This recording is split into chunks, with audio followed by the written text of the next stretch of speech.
just a follow-up to my rainbow text methods. So there's a method number 5, which has some alternatives to the clipping mask method. So first of all, we're going to start with the text, the path text. So I'm going to create a circle for that. And again, use the scissors tool to divide it, or rather, we're going to prepare this for longer text as well. So I'm just going to delete that lower anchor point, and we've got a half circle. And on this, I'm going to set the text. So I'm going to start the text here and set this. And well, let's take the descenders into account like so. And then let's just format that like so and make it larger. Okay. And let's just move it to the center and make it centered. And I need to enlarge that area. So let's make it like so. So in case the text is longer, then it will fit between those marks, like so. This is nice, but it can get better. So what we're going to do is set the type owner path options, and we are going to center this, like so.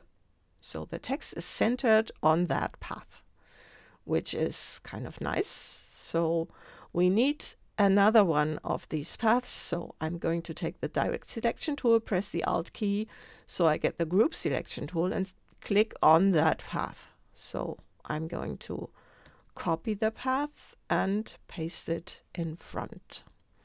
And now we're going to take these shapes, and they need to be slightly smaller. So let's do that again, and I'm going to cut them and paste them in front again, like so. So this is kind of the height that I need for this.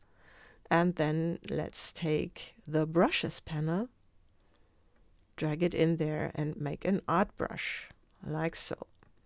Okay, there's the art brush. These are the options, which is okay like this. And now we need that copied path. And I think I have moved it. Yeah, I did. So let's take it and move it by its anchor point to sit right at the same position, like so. That's nice. Go into outline view again and apply that brush to that path. Great.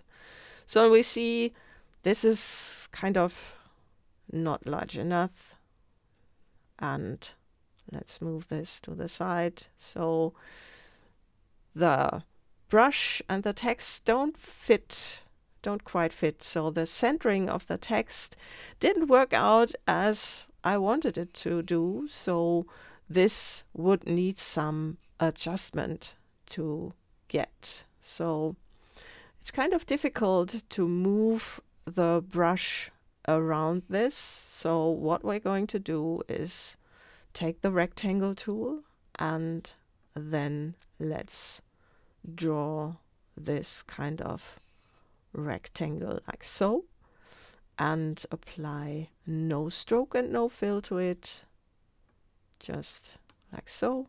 And let's cut it and paste it in the back, and then let's press the Alt key to replace the existing brush, and then let's apply this. And you see it's getting better, so this still needs some adjustment. Let's make that rectangle slightly larger. This should work, and adjust that again, like so. Okay, and apply to stroke. And you see, this would be how that works. And what we now need to do is cut this, paste it in the back, and then we can go ahead and make the clipping mask, like so. And you see, this is how we can get the rainbow inside that text, and it needs slightly less adjustment than we would need with that envelope that we used before.